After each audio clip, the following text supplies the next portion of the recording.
מאמינים שיש דברים שפעם היו מותרים, ואז האסלאם הגיע ואסר אותם. אין בעיה, תלוי בנסיבות. כלומר, כמו עיין. למשל, בהתחלה האסלאם רצה לאסור אותו בהדרגה. זה לא אומר שהוא נשאר מותר, בסוף הוא אסר אותו. אבל אצל אלוהים זה מלכתחילה אסור. אבל הוא המשיך לאסור את זה מתוך התחשבות באנשים. לא במקרה של אחד שמתחתן עם אחיותיו. אין כזה דבר באסלאם. כלומר, זה אומר שכולנו בני אדם, נביאים, שליחים וצדיקים. זאת אומרת שכולנו ילדים של גילוי עריות.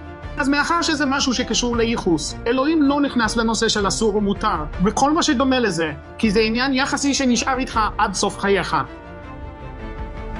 אבל היין הזה, זה עניין אחד. הדברים האלה של היתר והאיסור, זה עניין אחד, אבל עניין שקשור לייחוס. זה כמו לפגוע בשושלת. זאת אומרת שכל הילדים שלנו הם פרי גילוי עריות.